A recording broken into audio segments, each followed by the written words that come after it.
Elle. Oh, la belle vie, sans amour, sans soucis, sans problème.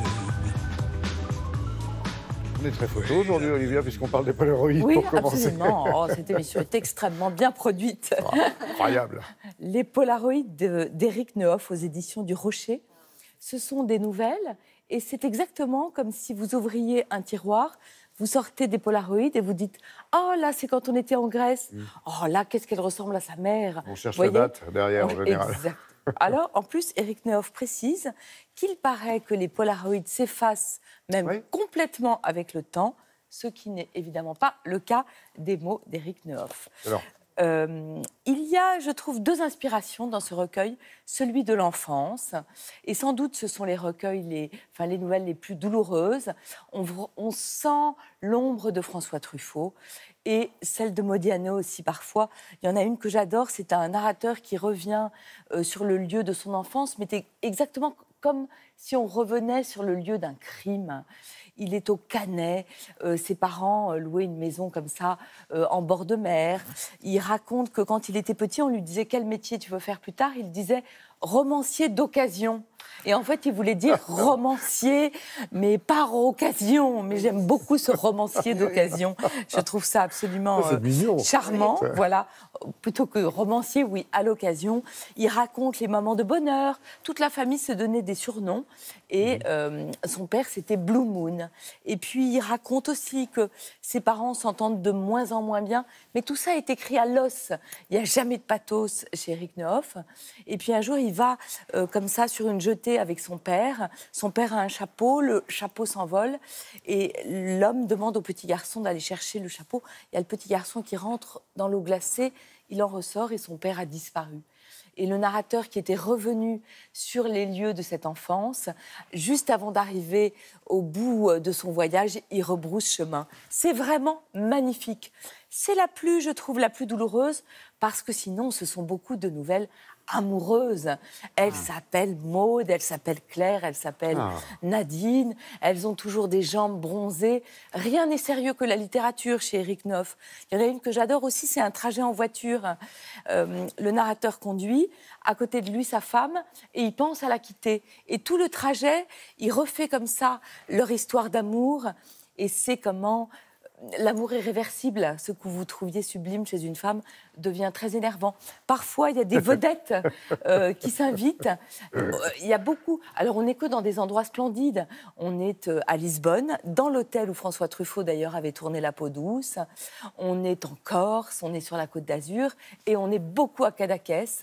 Nouvelle absolument formidable d'un narrateur qui a été largué. Il est beaucoup largué, le narrateur. Hein. Il n'a pas beaucoup de chance en amour. Mais finalement, ce n'est pas très grave, puisqu'il est parti avec le Quatuor d'Alexandrie. Il est tout seul. Il va dans un bar à tapas. Il y a un cocktail qui s'appelle Breathless, à bout de souffle.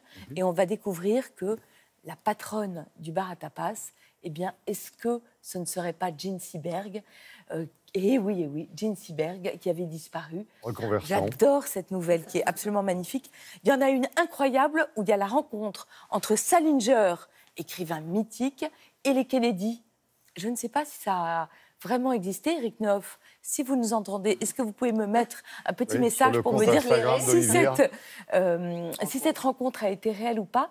Je trouve que Nehoff, il a un sens de la formule absolument dément.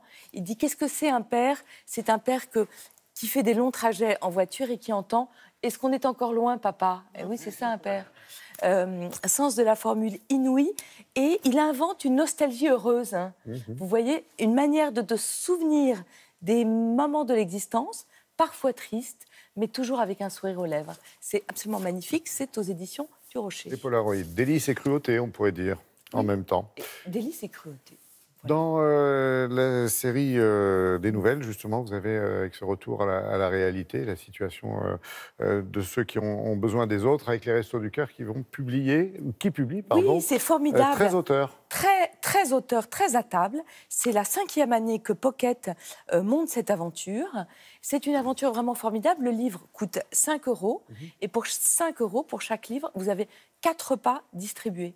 Depuis que Pocket a lancé 13 à table, 3,3 millions de repas ont été ainsi distribués grâce aux lecteurs et grâce à toute la chaîne du livre.